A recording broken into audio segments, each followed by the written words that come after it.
নবীর কাছে যাবে, তিনি বলবেন আমিও পারবো না, ইজহাবু ইলা গায়রিন, অন্যের কাছে যাও। মানুষ বলবে কার কাছে যাব? তিনি বলেন ইজহাবু ইলা মূসা, তোমরা মূসার কাছে যাও। সুবহানাল্লাহ বলেন। এত বড় বড় পয়গম্বর, সকল পয়গম্বর বলবেন আমি পারবো না। প্রতিটি কথা আমি ডকুমেন্টারি বলছি, হাদিস দিয়ে, আন্দাজে কিছুই বলবো না, কোরআন হাদিস। ইব্রাহিম আলাইহিস সালাম বলবেন মুসার কাছে যাও। লোকেরা জিজ্ঞেস করবে যে আপনি কেন পারবেন না? এর জবাবটা হলো রাসূলুল্লাহ বলেন ইন্না ইব্রাহিম লাম ইয়াকযাব, নবী ইব্রাহিম আলাইহিস সালাম কখনো মিথ্যা কথা বলেন নাই। কখনো? ইল্লা সালাসান, তিনবার তিনি মিথ্যা কথা বলছেন। কয়বার? ইন্না ইব্রাহিম লাম ইয়াকযাব ইল্লা সালাসান, নবী ইব্রাহিম কখনো মিথ্যা কথা বলেন নাই, কিন্তু তিনবার মিথ্যা কথা বলেছেন। সিনতাইনি বি যাতিল্লাহি, দুইবার মিথ্যা কথা বলেছেন আল্লাহর একত্ববাক্য রক্ষা করার জন্য, আর একবার বলেছেন নিজের স্ত্রীর সতীত্বকে রক্ষা করার জন্য। তিনি যখন দেখলেন ওরা বলল মেলায় যাও, তিনি বলেন আমি অসুস্থ।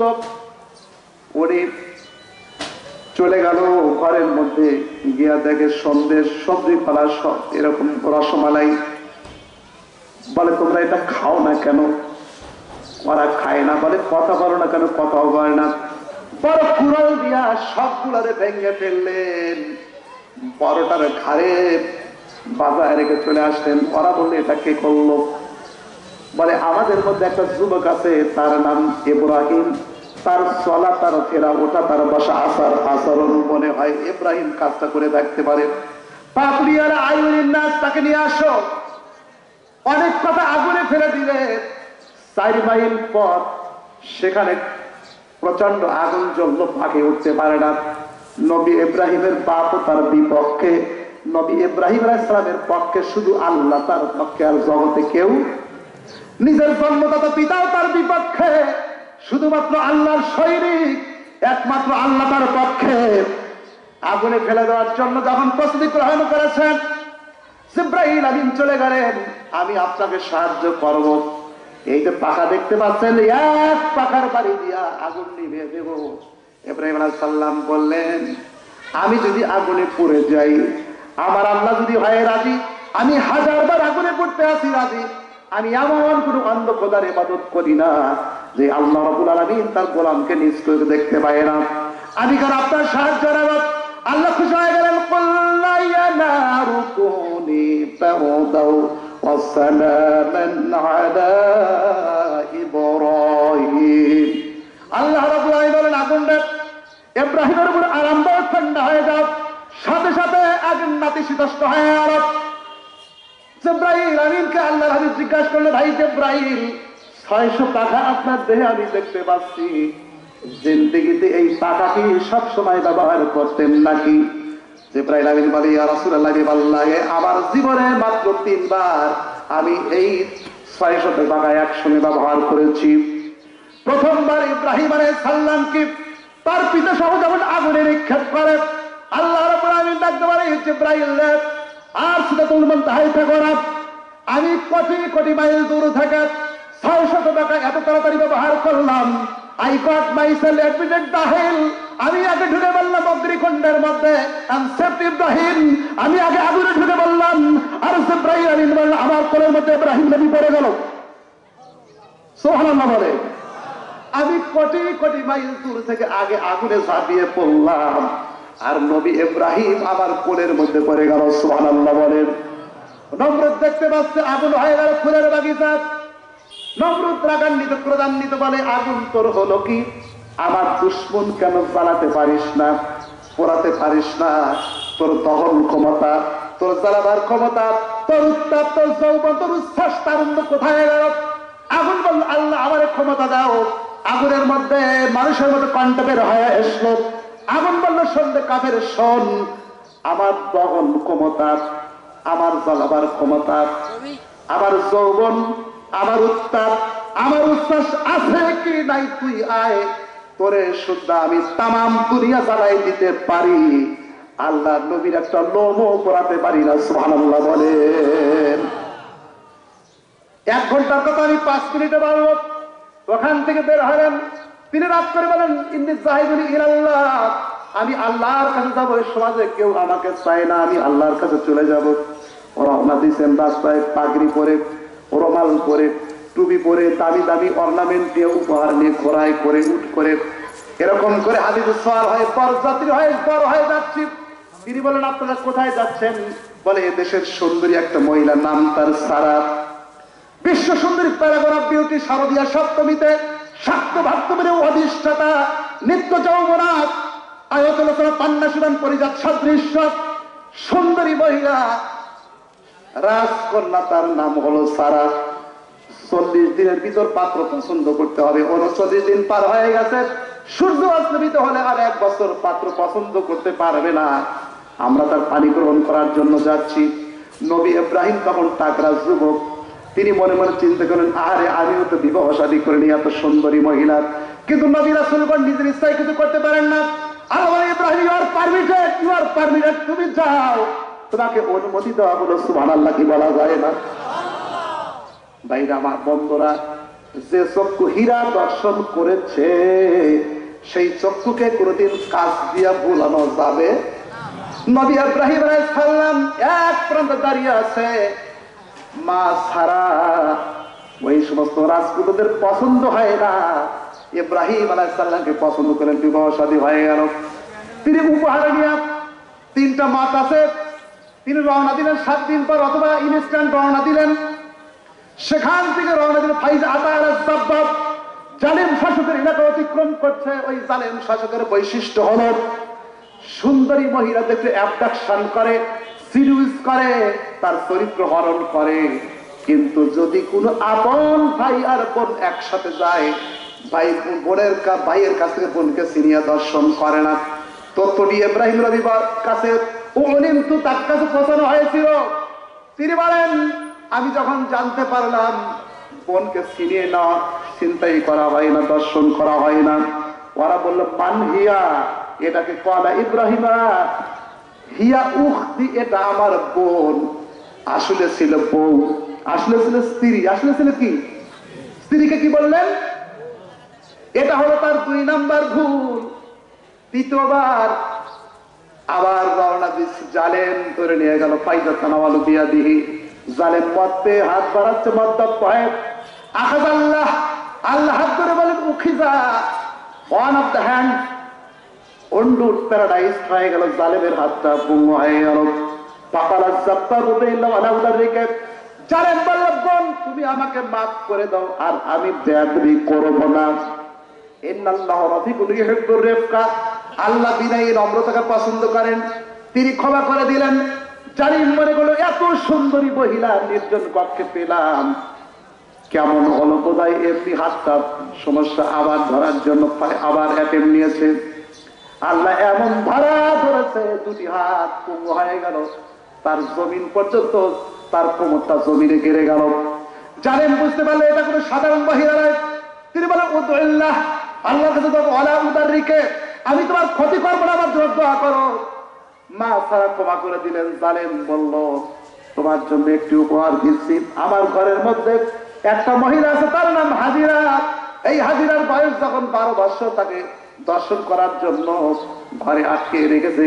4 বছর যাবৎ বারবার অ্যাটেন্ড নেয়। যখন তার পাশে যায়, আল্লাহ রাব্বুল আলামিনের পক্ষ থেকে জালেম ইউনাক হয়ে যায়, নপুংসক হয়ে যায়। যৌবনের ক্ষমতা আল্লাহ হারিয়ে নেয়।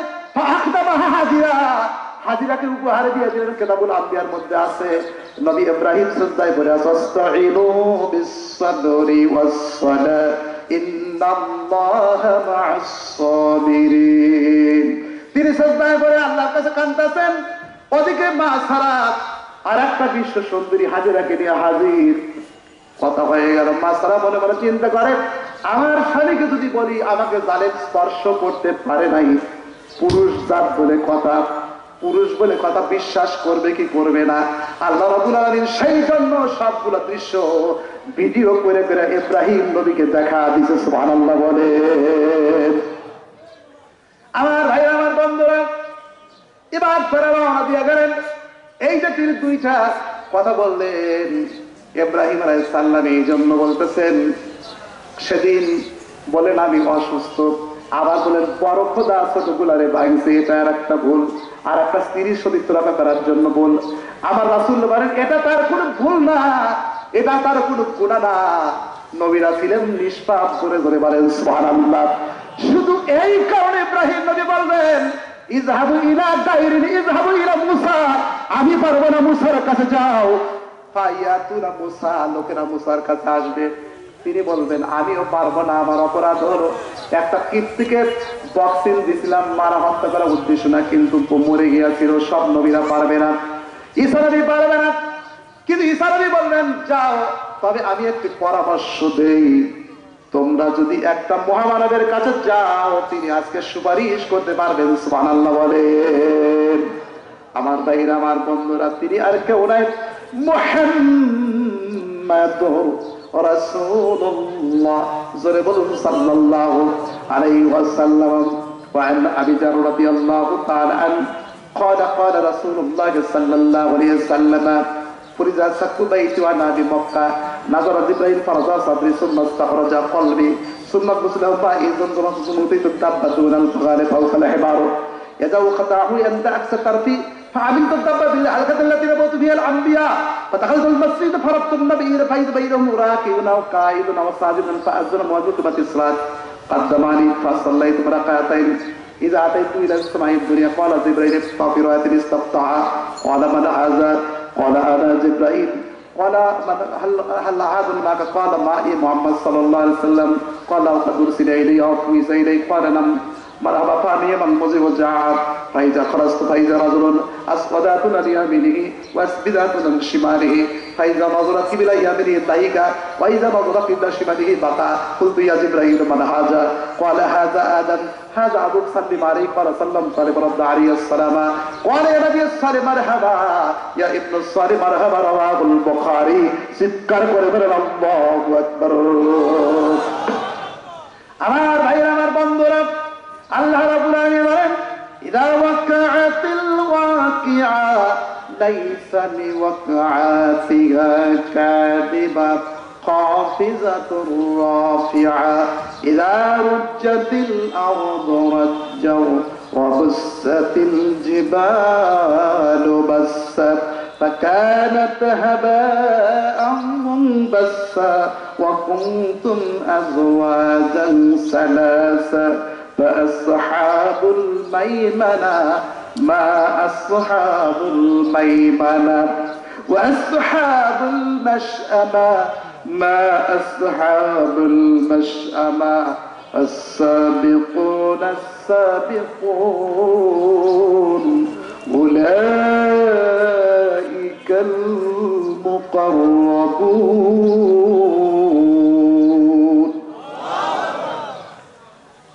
আল্লাহ পাক বলেন যখন কিয়ামত সংঘটিত হবে, গোটা মানব জাতি তিন দলে বিভক্ত হবে। কয় দল? একটু ভালো করে শুনি, আজকে দলের তো কোনো শেষ নাই। ইসলামিক দল প্রায় 100টা ইসলামিক দল আছে, ওয়ান ইসলামিক দল কয় হাজার আছে, তার কোনো শেষ নাই। আল্লাহ বলে কিয়ামতের ময়দানে দল হবে তিনটা। কয়টা? ও মুসলমান, একটু ভালো করে কোরআন হাদিস বুঝি, কিয়ামতের ময়দানে দল হবে মাত্র কয়টা? আল্লাহ পাক বলেন আসহাবুল মাইমানা মা আসহাবুল মাইমানা ওয়া আসহাবুল মাশআমা মা আসহাবুল মাশআমা السابقون السابقون أولئك المقربون। তিনটা দলের মধ্যে আল্লাহ রাব্বুল আলামিনের চেহারা এখন পর্যন্ত দুনিয়ার মানুষ দেখে নাই। আল্লাহ পাক আরশে আজিম থেকে তার ডান পাওটা কিয়ামতের ময়দানে নামাজ দিবে। সুবহানাল্লাহ বলেন। আল্লাহ পাকের ডান পাওয়া যখন কিয়ামতের ময়দানে নামাজ দিবে, মুসলমানরা সাজদায় পড়ে যাবে, এক সাজদার মধ্যে 40,000 বছর পার হয়ে যাবে। সুবহানাল্লাহ বলেন। আমার ভাইরা, আমার বন্ধুরা, কিয়ামতের ময়দানে একদল থাকবে ডান দিকে, বাবা আদম আলাইহিস সালাম। আমার রাসূলুল্লাহ বলেন আমি উম্মে হানির ঘরে শুয়ে আছি, অফিরাতিল আনাফি মক্কাতা অফিরাতিল আনাফিল হাতিমে, আমি হাতিমের মধ্যে ঘুমিয়ে আছি, অথবা উম্মে হানির ঘরে শুয়ে আছি, অথবা মক্কার মধ্যে কোনো জায়গায় আছি। এমন সময় জিবরাইল আমিন আসলেন, আমার হাত ধরলেন, আমাকে ফারাজা সাদরি, আমার বক্ষ বিদীর্ণ করলেন, সুম্মা আস্তাখরাজা কলবি, আমার কলব বের করলেন, without shedding any drop of blood, এক ফোঁটা রক্ত ঝরল না। সুম্মা গুসিলাহু বিমাই জমজমা, জমজমের পানিতে আমার কলব বিদ্ধ করলেন। সুম্মা ফারাগা বিসাদরি, আবার সংস্থাপিত করা হলো, সেলাই করার প্রয়োজন হলো না। সুম্মা উতিতু দাব্বা দুনাল বাগারে, সুম্মা উতিতু মিন তাসতিন জাহাবিল, স্বর্ণের তাস্তরি নিয়ে আসা হলো। It was made of pure gold, খাঁটি স্বর্ণের একটি তাস্তরি আনা হলো, ট্রে আনা হলো। আমরা কলবের জিকির করি, জিন্দেগিতেও কোনো কলব কেউ দেখেছেন কিনা? কথা বলেন না কেন? কলব কি দেখছেন? কলব আমরা দেখি নাই। রাসূলুল্লাহ বলেন, আমার কলব আমার সামনে বের করা হলো, আর জমজমের পানিতে আমার কলব ধোয়া হলো, স্বর্ণের তাস্তরিতে নিয়ে আসা হলো। এরপরে কলবটাকে ভিতরে ঢুকানো হলো, ঈমান আর পরিপূর্ণ হিকমত পরিপূর্ণ করে দিয়ে আমাকে ঢুকিয়ে দেওয়া হলো। সুম্মা উতিতু দাব্বা, একটি প্রাণী আমার সামনে আনা হলো। আবিয়াদা তাবিরুন, অনেক লম্বা ওই প্রাণীটি, ধবধবে সাদা। কোন আব্দুল্লাহ ওয়াল বোরাক, রাবি বলেন এটার নাম হলো বোরাক। এই বোরাকে জিবরাইল আমিন বলেন, আমি খেয়াল করে দেখলাম বোরাকটা জমিনে ভালো করে পা রাখতে পারে না। এই বোরাকে আমি সোয়ার হলাম, জিবরাইল আমার পিছনে। এটাও খাতাউন আকসার বিহি, আল্লাহর হাবিব বলেন, আমি খেয়াল করে দেখলাম এই বোরাকের গতি এত বেশি, বোরাকটা যতদূর তার নজর যায় তাতে পায়ের গতি বেশি চলে। সুবহানাল্লাহ বলেন। আজকের বিজ্ঞান বলল মেরাজ করা সম্ভব না, তার কারণ হলো পৃথিবীর মধ্যে 70টি স্তর আছে, মহাশূন্যের মধ্যে 70টি স্তর। সর্বশেষ গবেষণায় 70টি স্তরের কথা তারা বলল। 7,000 কিলোমিটার বেগে যদি কোনো সেকেন্ডে কোনো জিনিস যদি না গতি সম্পন্ন হয়, এই 70টি স্তর ভেদ করা সম্ভব না। আমার রাসূলুল্লাহ যেই মেরাজে গমন করেছিলেন, এই মেরাজের বোরাকটার গতি ছিল 70,000 মাইল প্রতি সেকেন্ডে। সুবহানাল্লাহ বলেন। এটাকে 22 স্তর, সমস্ত স্তরকে ভেদ করে আল্লাহর হাবিব বলতেছেন, যখন আমি বাইতুল মুকদ্দাসে চলে গেলাম, দেখলাম একটা খুঁটি আছে, রাবিতুদ দাব্বাতা, আমি সেই খুঁটির সাথে আমার যানবাহনটাকে আমি বাঁধলাম। ফাদাখালতুল মাসজিদ, আমি মসজিদে প্রবেশ করলাম। মসজিদে থেকে দেখি ফারাতুল নাবিয়িনা, লক্ষ কোটি পয়গম্বর, সমস্ত লক্ষ লক্ষ নবী রাসূলদেরকে আমি চিনতে পারলাম। সুবহানাল্লাহ বলেন। কেউ রুকুর হালতে আছে, কেউ সিজদার হালতে আছে। উকিমাতিস সালাতি, উকিমাতিস সালাত, সাবু যখন ফাইন্না তাসবিহাতাস সাবু মিন ইকামাতিস সালাত, কাতার সোজা করো, কাতার সোজা করো, সুদ্দুল খালাত এটা দিলু তারাসসাসু, কাতার সোজা হয়ে গেল, কাতার সোজা হয়ে গেল। আল্লাহর হাবিব বলেন, আদম নবী থেকে শুরু করে নিয়ে ঈসা নবী পর্যন্ত সব নবী এবং রাসূল হাজির, শুধুমাত্র জিবরাইল আলাইহিস সালাম একজন বাইরের লোক। আদম নবী থেকে শুরু করে নিয়ে ঈসা নবী পর্যন্ত সব নবী হাজির। ওই বাইতুল মুকদ্দাস আল্লাহ সম্প্রসারিত করে দিলেন, অলৌকিক ভাবে ওটাকে বড় করে দিলেন। একামত হয়ে গেল, একজন আর একজনের দিকে তাকায়, কাদ্দামানি কাদ্দামানি কাদ্দামানি। আল্লাহ হাবিব বলেন, জিবরাইল আমিন আমার ইমাম হওয়ার শখ ছিল না, অভিপ্রায় ছিল না। আমি খেয়াল করে দেখলাম জিবরাইল আমিন আমার হাত ধরে ইমামের জায়গায় দাঁড় করা দিলেন। ফাসাল্লাইতু রাকাতাইন, আমি ইমাম হয়া 2 রাকাত নামাজ আদায় করলাম। লক্ষ লক্ষ পয়গম্বর মুক্তাদি হয়া আমার পিছনে নামাজ আদায় করলো। সুবহানাল্লাহ বলে। বোঝা যায় আমার নবী সকল নবীর শ্রেষ্ঠ, ঠিক কিনা বলেন? সুম্মা আখাযা জিবরাইল, জিবরাইল আমার হাত ধরে, সুম্মা আতাইতু ইলা সামাইদ দুনিয়া, দুনিয়ার আসমানে এসে জিবরাইল বলেন, ক্বালা লি খাদিমিস সামাইদ দুনিয়া, আসমানের যিনি সিকিউরিটি গার্ড, ফেরেশতাকে বলে, ইফতা open the door, reply, who are you? I am the great angel Jibrail, আমি হলাম জিবরাইল মুআল্লিমুল মালায়েকা। হাল আহাদুন মাকা, সাথে কেউ আছে? ক্বালা মাই মুহাম্মদ সাল্লাল্লাহু আলাইহি ওয়াসাল্লাম, আমার সাথে আছে তিনি মুহাম্মদ সাল্লাল্লাহু আলাইহি ওয়াসাল্লাম। আও কাদ উরসিলা ইলাইহা বুইসা ফিহি, তাকে কি দাওয়াত করা হয়েছে? ক্বালা নাম, বলা হলো হ্যাঁ। ক্বালা মারহাবা ফাখারাত, ফাফুতিহা, দরজা খোলা হলো। ফাইজা খারাজতু, রাসূলুল্লাহ বলেন, আমি যখন প্রথম পা ঢুকালাম, প্রথম আসমানে যখন আমি পা রাখলাম, ফাইজা রাজুলুন, আমি একটি সুন্দর বৃদ্ধ লোককে দেখতে পেলাম।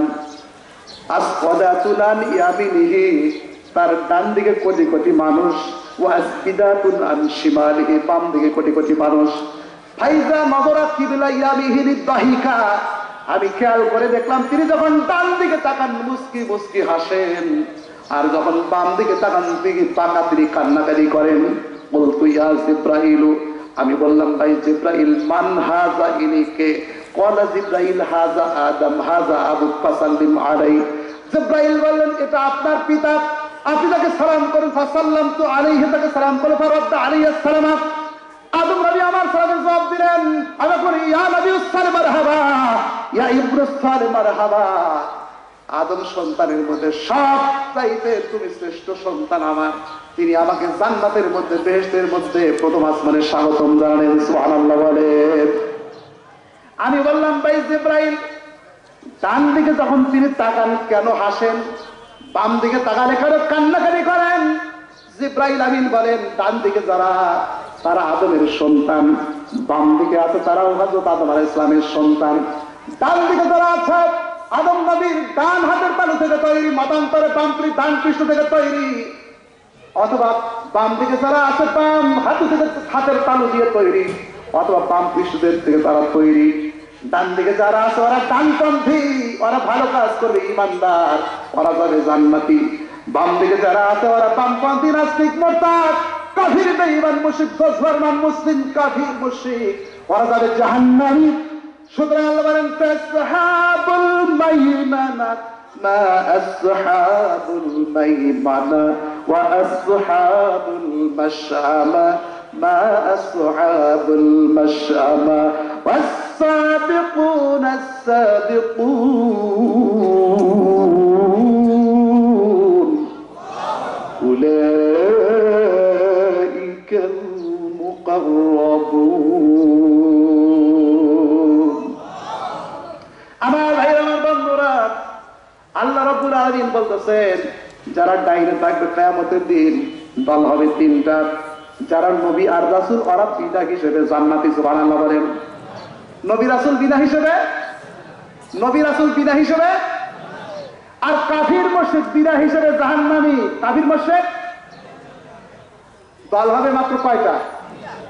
দুনিয়ায় এত দল, এত গ্রুপিং, এত চিন্তা ভাবনা।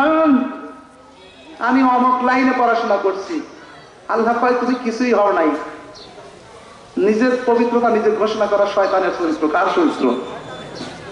কিছুই হও নাই। ইবলিস শয়তানের 9 লক্ষ বছর ইবাদত করেছে, কি হয়ে গেছে? তারপরে কি হয়েছে? মুসা আলাইহিস সালাম ওয়াজ করতেছে, এক যুবক কয় হাল তাআলামু আহাদান আ'লামু মিনকা, do know man who knows more than you. আপনার চাইতে কি জ্ঞানী কেউ আছে? ফাকালা মুসা না, তিনি বললেন না, আমার চেয়ে জ্ঞানী কেউ নাই। বলে বালা আব্দুল খাজির, ওয়াই নট? ওই মুসা, অবশ্যই তোমার চেয়ে জ্ঞানী আছে, যাও মিশন নিয়ে আসো। আল মারু ইয়াকিসু আলা নাফসি, everything is sure to the jaundice size. চোখে জন্ডিস হলে মনে করে সবই হলুদ লাগে। কথাই বুঝতে পারছেন? সুতরাং আমার ভাইরা, আমার বন্ধুরা, আমি যে কথাটা বলতেছিলাম, আল্লাহ রাব্বুল আলামিন ডান দিকে আছে আল্লাহ পাকের কুদরতি পায়ের সামনে যারা থাকবে ওরা জান্নাতি। এরা হলো নবী আর রাসূল বিনা হিসেবে জান্নাতি। সুবহানাল্লাহ বলেন। নবী রাসূলগণ বিনা হিসেবে, আর কাফের মুশরিকগণ বিনা হিসেবে। বাঁচলো কোন দল? সেই দলটা কোথায় থাকবে? ডান দিকে। কোন দিকে? আমি আর আপনি থাকবো সেখানে। ভালো করে ওয়াজ বোঝেন। কোরআনের আমি একটি আয়াতের উপর একটি হাদিস থেকে, এই হাদিসটা যদি বলতাম 1 ঘন্টা শুধু বলতেই লাগলো। 3.5 পৃষ্ঠার হাদিস, এটা বলার আমার উদ্দেশ্য না। ডান দিকে যারা থাকবে, আল্লাহ পাকের কুদরতি পায়ের দিকে যারা থাকবে ওরা হচ্ছে নবী এবং রাসূল, এরা বিনা হিসেবে জান্নাতি। সুবহানাল্লাহ। আর কাফের মুশরিক বিনা হিসেবে, তাদের কোনো রেজিস্ট্রেশন নাই, নিবন্ধন নাই, তারা ছাত্র নাই, এই জন্য পাস ফেল নাই। কথা বুঝতে পেরেছেন?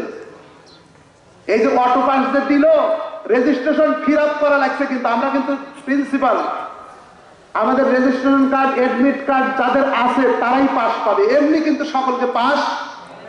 হজে যাবেন নিবন্ধন ছাড়া হজে যাওয়া যাবে? জমি রেজিস্ট্রি করবেন এনআইডি কার্ড ছাড়া হবে? মুসলমানরা হচ্ছে রেজিস্টার, তাদের রেজিস্ট্রেশন আছে, এরা হচ্ছে এনআইডি আছে তাদের, কথা বুঝতে পেরেছেন? হিসাব হবে আমাদের। আর কাফির মুশরিকরা বিনা হিসেবে, আর নবী রাসূলগণ বিনা হিসেবে। আমার আপনার মতো মানুষ যারা তারা বেঁচে থাকবে, তারা আল্লাহ পাকের ডান দিকে থাকবে। এদের মধ্যে 50টা শ্রেণী আছে। কয়টা শ্রেণী? এই 50 শ্রেণীর ভিতরে আমরা তার মধ্যে পাবে একটু রাসূলের পাক সাল্লাল্লাহু আলাইহি ওয়াসাল্লামের হাদিস, কোরআন থেকে একটু আলোচনা শুনি।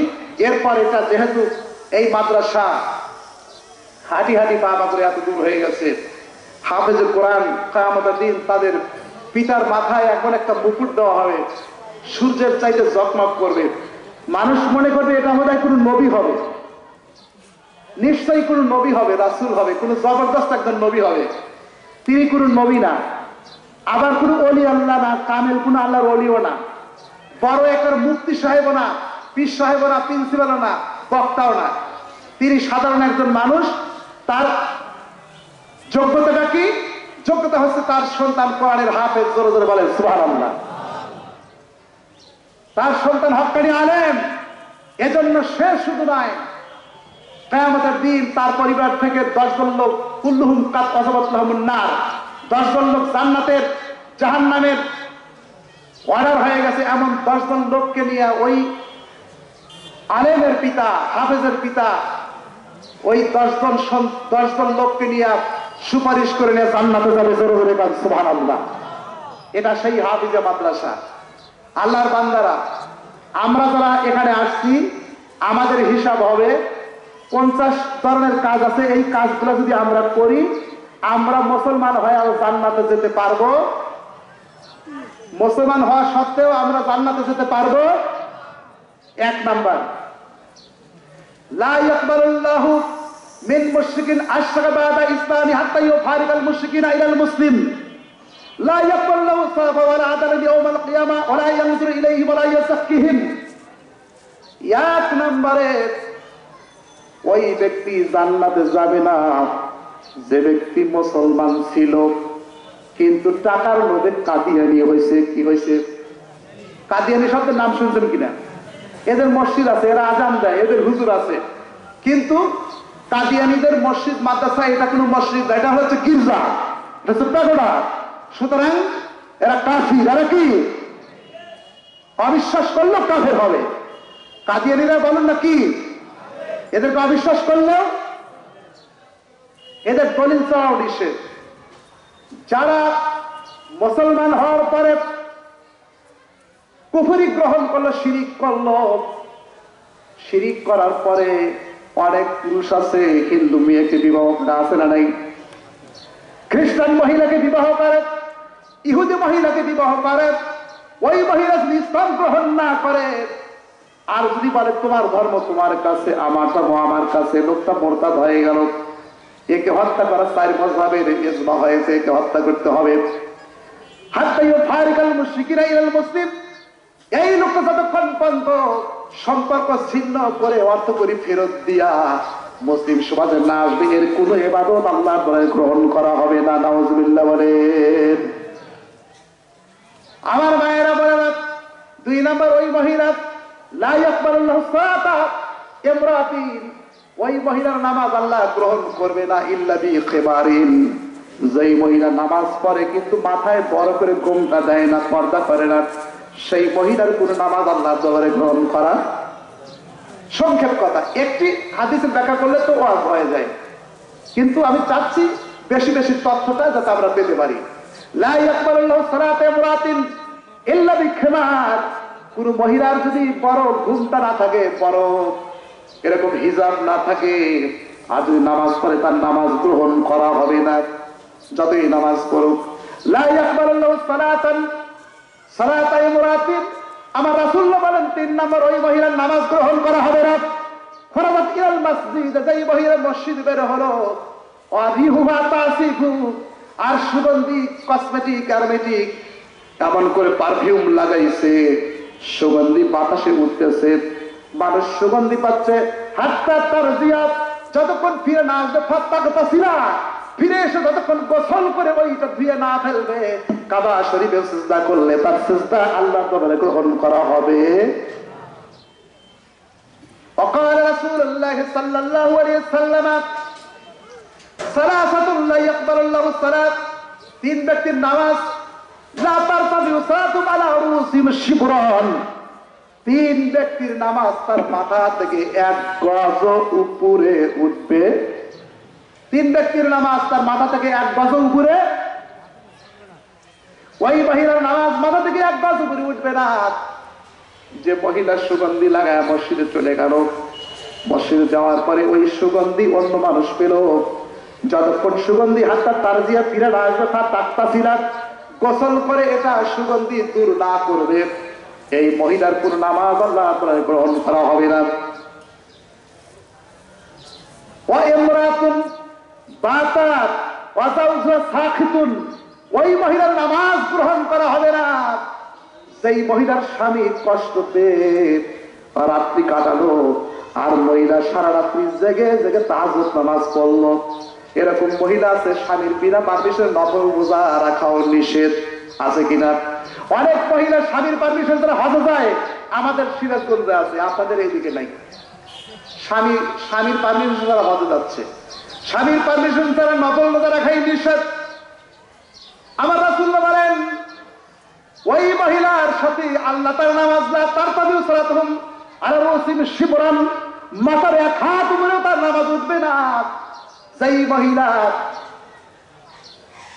ইমরাতুন বাতাত রাত্রি কাটিয়ে দিল আযাউজুহা সাকিতুন স্বামী তার উপর নারাজ তাহাজ্জুদ নামাজ করুক আর যতই কান্নাকাটি করুক তার 1 ওয়াক্ত নামাজ এবং কোন ইবাদত আল্লাহর কাছে গ্রহণ করা হবে না নাউযুবিল্লাহ বলেন 3 নম্বরে আব্দুল আদিকুন যে গোলাম মুনিবের কাছে উইদাউট পারমিশন গোলামের কাছ থেকে ভেগে যায় তার নামাজ গ্রহণ করা হবে না আর ওই মহিলা মালা তুফসিদু জাওজ মালা জাওজিয়া বিগাইরে ইজনিন যে মহিলা স্বামীর বিনা পারমিশনে তার অনুমতি ছাড়া সম্পদ নষ্ট করে এই মহিলার কোনো আমল গ্রহণ করা হবে না ওয়া আম্মা কওমান ওয়াহুম লাহু কারিহুন ওই ইমাম সাহেবের ওই পীর সাহেবের ওই মুফতি সাহেবের ওই বক্তার ওই প্রিন্সিপালের নামাজ গ্রহণ করা হবে না তিনি ইমাম জোর করে ইমাম সাহেব আছেন মানুষ তাকে কেউ পছন্দ করে আম্মা কওমান ওয়াহুম লাহু কারিহুন কিরায়াতু সহিনা দারু সাথে ফাঁসে কেউ করে আছে না নাই কিন্তু এলাকায় তার প্রভাব খুব জোর করে ইমাম সাহেব আছে বড় লোকের ছেলে চেয়ারম্যানের বেটা অমকের ভাইস্টার আপনাদের এলাকা খুব ভালো আমি রংপুরে আসছি কিন্তু এই লোকালিটির মধ্যে আসিনি তো এই এলাকার মানুষ বড় প্রাণ এখানকার কথা বলছি না আমাদের ওই দিকে আছে মানে ইমাম আছে কিন্তু খুব কায়দা কৌশল করে ইমাম মানুষ মন থেকে ভালো রাজুলুন আম্মা কওমান ওয়াহুম লাহু কারিহুন ওই ইমাম যাকে জনগণ মোটেও পছন্দ করে না তার কোনো নামাজ হবে না তবে ওই ইমামের পিছনে যারা নামাজ পড়ে তাদের নামাজ গ্রহণ করা হবে জোরে কাজ সুবহানাল্লাহ সম্মানিত হাজিরিন যদি ইমাম সাহেব হকপন্থী হয় উনি সুদের ওয়াজ করতে ঘুষের ওয়াজ করতে পর্দার ওয়াজ করতে এই জন্য ইমাম সাহেব খারাপ তাহলে ইমামের কোনো দোষ ইমাম এইখানে ইমামের কোনো দোষ না একটু জিকির করুন লা ইলাহা ইল্লাল্লাহ লা ইলাহা ইল্লাল্লাহ সুবহানাল্লাহ আলহামদুলিল্লাহ লা ইলাহা ইল্লাল্লাহ মুহাম্মাদুর রাসূলুল্লাহ সাল্লাল্লাহু আলাইহি ওয়াসাল্লাম ওই ব্যবসায়ীর কোনো নামাজ গ্রহণ করা হবে না হালাফা আলা সালাতিহি যেই ব্যবসায়ী শপথ করে বলে এই যে লুঙ্গি তো চেনেন পরনের লুঙ্গি এই লুঙ্গিটা তোমার কাছে বিক্রি করলাম 500 টাকায় আতা মা আকসারাত ইতিপূর্বে এটা 600 টাকায় বিক্রি করছি অহুয়া কাযিবুন মিথ্যা কসম করে বলে যে আল্লাহর কসম এটা ইতিপূর্বে 600 টাকা বিক্রি করেছে তোমার কাছে 500 বিক্রি করি আমার রাসূলুল্লাহ বলেন আল্লাহ রাব্বুল আলামিন তার দিকে ফিরেও তাকাবেন না একটা দিকে তো আযান হয়ে যাবে আমার ভাই আমার বন্ধুরা এই যে হাফিজে মাদ্রাসা কোরআনের মাদ্রাসা রাসূলুল্লাহ বলেন যেখানে কোরআনের মাদ্রাসা হয় ওই তলেবুল ইলমরা যখন রাস্তা দিয়ে হেঁটে যায়, আল্লাহ রাব্বুল আলামিন 40টি গ্রামের কবরে আযাব মাফ করে দেয়। এই যে হাফেজে কোরআন, এদেরকে হাত পবিত্র জাহান্নামে ফেলা হলে জাহান্নাম বন্ধ হয়ে যাবে, জাহান্নাম নিভে যাবে, ওরা জান্নাতের প্রজাপতি। এখানে যারা পড়ায় ওদের যদি ওদের পায়ের নিচে রহমতের ফেরেশতা নূরের পাখা বিছিয়ে দেয়, যে ওস্তাদরা পড়ায় তাদেরকে রহমতের ফেরেশতা কাঁধে করে রাখে, ঠিক কিনা বলে? আমার ভাইরা, আমার বন্ধুরা, ফকিহুল ওয়াহিদুল আসাদুল্লাহ শয়তান বিন আলফি আবিদিন 1000 দরবেশের চাইতে একটা হক্কানি আলেমের দাম বেশি। ভাই আমার বন্ধুরা, এখানে কোরআন হাদিস থেকে আলোচনা করা হবে, মেহমানবৃন্দ আসবেন। এখানে সুন্দর মাদ্রাসায় ইলম শিক্ষা দেওয়া হয়, এরপরে আবার নুরানি কায়দার শিক্ষা দেওয়া হচ্ছে, আবার ইংরেজি বাংলার কিছু আলোচনা শিক্ষা দেওয়ার ব্যবস্থা এখানে করা হয়েছে। এটা একদিনে হয় নাই, আপনাদের সাহায্য এবং সহযোগিতা এটা হয়েছে। কোরআনকে যারা বিশ্বাস করবে, হাদিসকে যারা বিশ্বাস করবে, রাসূলুল্লাহ মেরাজে গেলেন, লোকজন বলে আবু বকর মুহাম্মদ সাল্লাল্লাহু আলাইহি সাল্লাম, প্রতিদিন তো তুমি এক একটা আজব গল্প করো, আজকে কি তোমার আজব কোনো কাহিনী নাই, আশ্চর্য কোনো কি কাহিনী নাই? তিনি বলেন, হ্যাঁ, আজকে আমি মেরাজ করেছি। জোরে জোরে কবে সুবহানাল্লাহ। বলে সেটা আবার কি? বলে সপ্তম আসমান দেখলাম, জান্নাত জাহান্নাম দেখলাম, তারপরে আসতেছি। আবু জেহেল বলল যে কাজ হয়ে গেছে। এই এমন একটা কথা বলছে, এটা কেউই বিশ্বাস করবেন। একটা মুতঈম নামক একজন পর্যটক ছিল, তাকে ডেকে নিয়ে আসলাম। দেখে বলতেছি, মুতঈমরা, আমরা তো ভালো করে বাইতুল মুকাদ্দাস সম্পর্কে জানি না, তুমি মুহাম্মদ সাল্লাল্লাহু আলাইহি ওয়াসাল্লামকে প্রশ্ন করো, ঠেকায় দাও, আমরা তাকে বেইজ্জতি করব। রাসূলুল্লাহ বলেন, আরবের মুশরিকরা, আরবের কুরাইশরা আমাকে জীবনেও মিথ্যাবাদী বানায় নাই, আমাকে তারা পাগল বলেছে, আমাকে তারা জাদুকর বলেছে, কিন্তু তারা কোনোদিন বলে নাই মুহাম্মদ সাল্লাল্লাহু আলাইহি ওয়াসাল্লাম মিথ্যাবাদী। আরবের মানুষ আমার নবীকে জীবনেও মিথ্যাবাদী বলে নাই, কিন্তু বলেছে পাগল, কিন্তু বলেছে জাদুকর, কিন্তু বলেছে জ্যোতিষী, মিথ্যাবাদী বলে নাই। আমার রাসূলুল্লাহ লম্বা কাযযাবানি কুরাইশুন, কিন্তু যখন মেরাজের কথা বললাম, কুরাইশরা বলল মুহাম্মদ সাল্লাল্লাহু আলাইহি ওয়াসাল্লাম মিথ্যা কথা বলে, নাউযুবিল্লাহ বলেন। লম্বা কাযযাবানি কুরাইশুন কুনতু আলাল হিজরে, আমি কাবা শরীফের হিজরে দাঁড়ায় গেলাম। ওরা বলল, এবার বলুন বাইতুল মুকাদ্দাস মসজিদ কয় হাত লম্বা, কয়টা দৈর্ঘ্য, কয়টা পাক, কয়টা দরজা, কয়টা জানালা, আশেপাশের নদ নদী কেমন, গাছপালা কেমন? আল্লাহ রাসূল রাতে মেরাজ করেছেন, এগুলো কি গুণে দেখেছেন নাকি? গণনা করে দেখেন নাই? রাসূলুল্লাহ চিন্তায় পড়ে গেলেন। আল্লাহ হাবিব বলেন, ফাসাল্লাল্লাহু লিবাইতুল মুকাদ্দাস উখবিরুহুম আন আয়াতিহি ওয়া আনা আনজুরু ইলাইহি, রাওয়াহুল বুখারী। আল্লাহ হাবিব বলেন, ওরা আমাকে প্রশ্ন করে, কাবা শরীফের সামনে আমি দাঁড়িয়ে আছি, আল্লাহ পাকের কুদরতি হাতের সামনে বাইতুল মুকাদ্দাস আল্লাহ হাজির করে দিলেন। আল্লাহ ঘুরে ঘুরে ভিডিও করে করে আমাকে দেখায়, উখবিরুহুম আন আয়াতিহি, আমি ঘুরে ঘুরে জবাব দেই সুবহানাল্লাহ বলেন। আবু বকর সিদ্দিক বলে, ইয়া রাসূলুল্লাহ, তাম পৃথিবীর সকল মানুষ যদি অবিশ্বাস করে, আমি বিশ্বাস করি আপনি সত্য মেরাজ করেছেন। জোরে জোরে বলেন সুবহানাল্লাহ। আমার ভাইরা, যারা বেশি বেশি করে রোজা রাখে, বাবুর রাইয়ান দিয়ে তারা জান্নাতে যাবে। যারা শহীদ, দুই আলাহু মিন বাবিশ শহীদ, তাদের দরজা হবে একটা বেহেশতের মধ্যে শহীদের দরজা। আমার কারণে আবিস সালাত, যারা নামাজ পড়ে মিন আহলিস সালাত, তারা দুই আলাহু মিন বাবিস সালাত, নামাজের জন্য স্পেশাল দরজা হবে। আমার কারণে আহলিস সাদাকাতি, যারা বেশি বেশি দান খয়রাত করা হবে, বেহেশতের মধ্যে 64 খানা দরজা তাদেরকে ডাকবে। ফাকাল আবু বকর, ইয়া রাসূলুল্লাহ, আলা আহাদুন তুদা আহাদুন তুদা, ইয়া রাসূলুল্লাহ, আপনার এমন কি কোন উম্মত আছে কিয়ামতের দিন বেহেশতের সব দরজা ডাকবে? কল রাসূলুল্লাহ আরজু আন তাকুনা মিনহুম।